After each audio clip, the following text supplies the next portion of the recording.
Every year, I watch people make the exact same mistake in the first days of June, and most of them do not even realize they are cutting their own harvest in half. They wait another week because the weather finally feels warm and comfortable, and they think there is still plenty of time left for planting. But those first summer days are not just another part of the season. This is the moment when the soil finally wakes up completely, and certain vegetables explode with growth almost overnight. If you miss this small window now, you can still grow something later, but it will never have the same strength, the same speed, or the same heavy harvest that early June planting gives you. I learned this the hard way many years ago after delaying my planting because of a few rainy days, and by the middle of summer my neighbor was already filling baskets while my beds still looked weak and empty. Since then, I stopped treating early June like a normal month because it is not normal at all. The ground is warm deep down now, not just on the surface, and plants feel that immediately. Roots spread faster, leaves get bigger, and seeds that struggled for weeks in cold spring soil suddenly jump out of the ground in just a few days.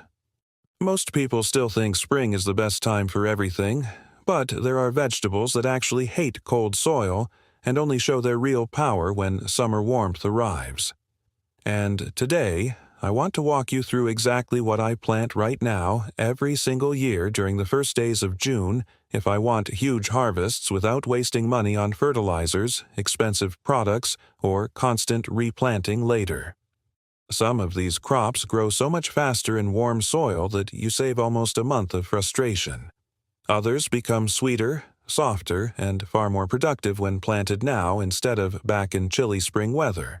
And there is one simple old method my grandfather showed me with summer planting that almost nobody uses anymore, but it changes how quickly young plants establish themselves in hot weather. Most gardeners completely overlook it and then wonder why their June crops struggle while older gardeners still pull heavy harvests from the same ground. In a minute, I will explain exactly what happens to the soil in these first summer days, and why waiting even one more week can quietly reduce the strength of your entire garden for the rest of the season. What most people do in early June is they walk through the garden and assume the season is already moving fine because they see green leaves everywhere and maybe a few early vegetables already growing. But the truth is, the garden changes completely once those warm summer nights arrive and the soil finally stops cooling down after sunset. This is the part many gardeners never pay attention to. Seeds do not care only about sunlight. The real magic happens underground, where the warmth stays trapped deep inside the earth all night long. That steady warmth changes everything. I remember when I was younger, I kept planting beans, cucumbers, and squash back in May because everybody said to plant early. Half the seeds sat there doing nothing for 2 weeks, and the ones that finally sprouted looked weak and pale. Then one year an older man from our village laughed when he saw me rushing spring planting, and he said something I never forgot. He told me warm summer soil grows vegetables twice while cold spring soil only keeps them alive. At the time, I did not fully understand what he meant, but after many seasons, I saw it with my own eyes. Early June vegetables do not waste energy surviving cold ground. They go straight into growing. Their roots spread fast almost immediately, and that quick start changes the whole season. This is why delaying even 1 week now becomes dangerous for certain crops. Cucumbers are one of the best examples. If you plant them too early, they sit and struggle. But right now, in warm June soil, they can jump out of the ground in 4 or 5 days, and suddenly you have thick vines running everywhere before summer heat becomes too strong. The same thing happens with bush beans. Many people think they missed their chance if spring planting failed. But honestly, some of my heaviest bean harvests came from seeds planted during these first summer days because the plants grew so evenly and fast. And there is another mistake almost everybody makes here. They water too much after planting because they are afraid of heat. Warm soil already helps seeds move quickly, and if you drown them now, the roots become lazy and weak. One old method I still use is watering the planting row deeply one single time before sowing, and then leaving the surface mostly alone until sprouts appear. Most people keep splashing water every evening, But older gardeners knew warm June ground already holds enough life underneath if you prepare it properly. The roots search deeper when the surface stays slightly dry, and those deeper roots later survive heat much better in July. This becomes especially important for crops like carrots, dill, parsley, and beets, because what happens in these first weeks decides whether they stay weak all summer or suddenly take off stronger than anything planted earlier in spring. And there is one vegetable almost nobody thinks about planting now anymore, even though old gardeners considered early June the perfect moment for it, because the warm earth changes its flavor completely. One crop I never skip during the first days of June is dill, and most younger gardeners completely misunderstand why older people planted so much of it around their gardens. They think it was only for cooking or pickling, but dill was treated almost like a protective plant years ago because it wakes up beautifully in warm summer soil and quietly improves everything around it. When dill grows fast in June, it attracts bees and tiny helpful insects that later move through the whole garden. I noticed long ago that cucumber beds planted near fresh summer dill always looked more alive, stronger, and healthier. But the real surprise comes from beets. Most people rush to sow beets early in spring when the soil is still cold and wet, and then they end up with tiny woody roots by midsummer. But if you plant beets right now during these warm June days, they grow smoother, sweeter, and much more evenly, because the ground no longer shocks young roots with cold nights. My grandfather used to say, "Beets love warm feet," and after years of gardening, I know exactly what he meant. The same goes for carrots, and this is where patience becomes important. Early spring carrots often emerge unevenly because cold soil slows half the seeds while the others rot underground. But in early June, warm earth wakes them almost together, and the rows fill in thick and straight. There is also an old trick many people forgot. After sowing carrot seeds, my grandfather always covered the row lightly with an old wooden board for a few days. Not heavy pressure, just enough shade to hold moisture in the top layer.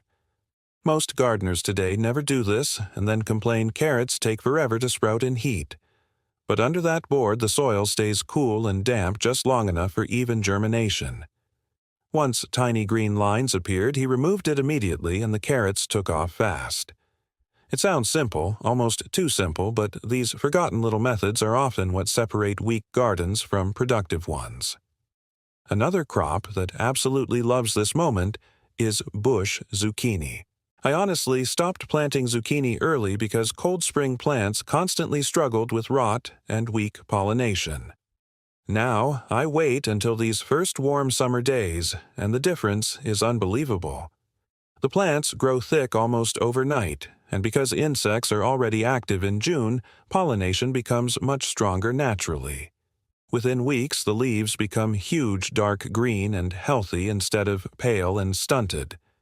Most people still believe earlier always means better, but warm June soil changes the entire rhythm of growth. The plants do not pause anymore. They move fast from the first day.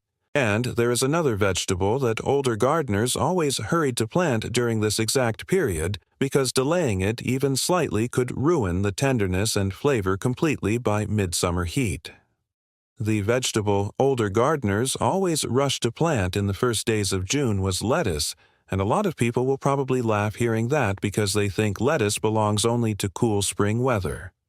But here is what many never understood. Early June, lettuce grows differently when you choose the right varieties and prepare the soil the old way. In cold spring ground, lettuce often sits too long and becomes bitter fast once summer heat suddenly arrives. But when planted now into already warm, living soil, it establishes quickly before the hottest part of summer, and the leaves stay softer, longer because the roots develop deeper from the beginning. My mother used to plant loose-leaf lettuce during these exact days beside onions, and she always told me most people fail with summer greens because they treat them like spring crops. She watered the soil deeply before planting and then covered the rows lightly with dry grass clippings. Nothing fancy at all, just a thin layer to keep the ground cooler underneath. That simple step changed everything because summer soil loses moisture fast on the surface while staying rich and alive underneath. The mulch protected young roots during those first hard sunny afternoons, and the lettuce never became stressed. Most gardeners today leave bare dry soil around small plants and then wonder why leaves turn bitter or bolt too quickly. Warm soil is powerful, but it must be protected. This is also the perfect moment for planting another forgotten favorite that people over 50 usually remember from childhood gardens. Green onions. Not the thick storage onions, but quick summer bunching onions that grow unbelievably fast in early June warmth. I still plant them every year between rows of carrots and beets because they take almost no space, and the smell quietly helps confuse pests underground. Old gardeners rarely left empty spaces in the garden, and this is one reason their beds stayed productive all season long. They layered crops together naturally instead of leaving huge dry gaps everywhere. And then there are cucumbers, which honestly may be the biggest winners of all during these first summer days. I never rush cucumbers anymore because cold spring weather only delays them and invites disease early. But right now, warm June nights create the perfect start. The seeds swell, quickly roots move fast, and within days, strong green shoots appear almost together across the row. One thing many people still do wrong, though, is planting cucumbers into flat, hard soil. Years ago, an older neighbor showed me to make small raised mounds instead, because warm air and water move differently around them. Those little hills heat faster, drain better, and roots spread wider underneath. It sounds small, but the plants become noticeably stronger later when heavy fruit starts forming. And there is one more crop I always hurry to sow during this short June window, because if you plant it too late, the summer heat changes its entire taste and texture before harvest even begins. The crop I always make sure to plant before the middle of June is radish, and most people completely ruin radishes without even realizing why. They keep sowing them later into dry, overheated soil, and then complain they become sharp woody and cracked. But early June still gives you this short, sweet spot where the ground is warm enough for explosive growth while the real burning summer heat has not fully settled in yet. That fast growth is the secret. Old gardeners understood something many people forgot. Good radishes are not about size, they are about speed. The quicker they grow, the softer and sweeter they stay. Slow, stressed radishes become hard and bitter because the plant thinks survival matters more than tenderness. I still remember my grandfather walking through the rows, pressing the soil gently with his boot after sowing radishes. He said seeds must feel the earth around them, not air pockets. Nothing complicated at all, but those small habits made germination faster and more even. Most people today scatter seeds loosely into dry, fluffy soil and wonder why half the row disappears. Another thing hardly anybody does anymore is sowing radishes in small batches every few days during early June instead of planting one giant row all at once. This old method gives steady harvests instead of one huge pile that turns tough before you can even eat it. I still do this every year because it keeps fresh, tender roots coming for weeks almost automatically. And there is another important thing people misunderstand about these first summer days. Warm soil changes feeding completely. In spring, cold ground slows everything down, so gardeners panic and dump fertilizers everywhere trying to force growth. But June soil already works for you naturally. Roots absorb nutrients much easier now, and simple compost often does more good than expensive store products. One of the healthiest cucumber patches I ever grew came from nothing more than warm soil, old compost, and grass mulch. No fancy feeding schedule at all. Most older gardeners trusted the ground itself more than bottles and powders because they watched how living summer earth behaves. This is also the perfect time for sowing parsley, which surprises many people because parsley has a reputation for being painfully slow. In cold spring soil, it can sit forever and make people think the seeds failed. But early June warmth wakes parsley much faster, especially if you soak the seeds overnight before planting. My mother always wrapped parsley seeds in a damp cloth the night before sowing, and by morning they already looked alive somehow. Tiny, simple habits like this save weeks of frustration. And there is one final mistake almost everybody makes during these first summer plantings that quietly weakens the whole garden, later even when the vegetables seem healthy at first. The mistake that quietly weakens most summer gardens is very simple, and people almost never notice it until July arrives and everything suddenly slows down. They plant into warm June soil correctly, but then they leave the ground naked under the sun. Bare soil in early summer loses strength faster every single day.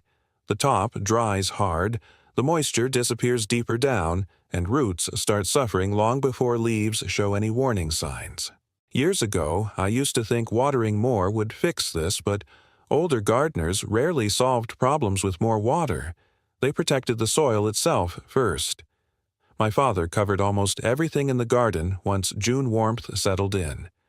Grass clippings, old straw, shredded leaves, even pulled weeds left to dry for a day. He said living soil should never sit exposed under summer sun. At the time, I thought it looked messy, but later I realized his garden stayed cooler, wetter, and more productive, while everyone else fought dry, cracked ground by midsummer. This becomes especially important for beans, cucumbers, squash, and late carrots because these crops explode with growth during warm June weather, and fast growth demands stable moisture underneath. One summer, I tested this myself. Half my cucumber row stayed uncovered while the other half got a simple layer of dry grass clippings. Same seeds, same watering, same sunlight. By July, the mulched side looked almost twice as strong with darker leaves, bigger vines, and far fewer wilted afternoons. That was the moment I fully understood why older gardeners protected soil more than plants. The ground feeds everything. Once you lose moisture and life there, the whole garden slowly weakens no matter how much you water later. Another thing many people over 50 already know from experience is that June-planted vegetables often catch up unbelievably fast to earlier spring crops. I have seen June beans overtake May plantings within weeks simply because warm earth gave them such a powerful start. The same happens with basil, dill, parsley, and zucchini. The plants waste no time recovering from cold stress because there is no cold stress anymore. They move immediately into real growth. And honestly, this is one reason gardening becomes easier later in life because after enough seasons, you stop chasing perfect dates from seed packets and start watching the soil itself. Warm, living earth tells you more than calendars ever will. You notice how quickly weeds suddenly grow after warm nights. You notice how moisture smells different underneath the surface. You notice birds digging more actively because insects wake up in healthy soil. These little signs matter. Most younger gardeners rush constantly trying to force the season early while older growers quietly wait for the ground to become truly ready. And when that moment arrives during these first summer days, the garden suddenly becomes much more generous, almost overnight. But there is one final thing I learned about early June planting that changed not only my harvests, but honestly, the entire feeling of summer gardening itself. What changed everything for me about these first days of June was realizing the garden stops feeling like a constant struggle once you begin working with the season instead of fighting ahead of it. When I was younger, I thought good gardeners were the ones planting earliest, pushing hardest, buying more fertilizers, covering plants every cold night, and worrying constantly. But after many years, I noticed the older gardeners with the fullest baskets often moved slower and simpler. They waited for warm soil. They planted at the right moment. They protected moisture. And then they mostly let the season do the work. That is exactly why these first summer days matter so much. The earth is finally alive now in a completely different way than spring. Seeds wake faster, roots spread deeper, and vegetables gain strength naturally instead of fighting cold stress every night. If you plant now with simple, steady care, you still have time for huge harvests of cucumbers, beans, zucchini, carrots, beets, dill, parsley, basil, onions, lettuce, and radishes, without spending much money at all. Some of these crops will honestly surprise you with how quickly they catch up and even outperform early spring plantings. I still smile every year when I see tiny cucumber sprouts appear only days after sowing, because it reminds me how powerful warm June soil really is. And there is another thing people rarely talk about. Summer planting often feels calmer. The weather is easier to work in. The ground crumbles softly in your hands. You are no longer racing against frost or freezing rain. You can actually enjoy the process again. I think that matters more than people realize, especially later in life. Gardening should not feel like panic all the time. It should feel steady, simple, and rewarding. That old feeling of walking outside early in the morning with coffee in your hand, checking rows that finally look strong and alive after long, cold months. There is something deeply satisfying about it. And honestly, many of the best harvests I ever grew came from these exact first summer plantings, not from anything complicated or expensive. Just warm soil, good timing, old simple methods, and patience. So if you still have empty beds or spaces in the garden, do not think the season passed you by, because right now may actually be the best moment left to build the strongest part of your harvest. Just do not wait too long, because once the real heavy summer heat settles in, the soil changes again, and some of these vegetables lose the perfect conditions they have right now. That short window is open today, and old gardeners knew not to waste it. Next time, I want to show you another forgotten summer trick that keeps cucumbers producing almost twice as long without expensive feeding schedules, because most people unknowingly make one mistake in July that quietly shuts their plants down early.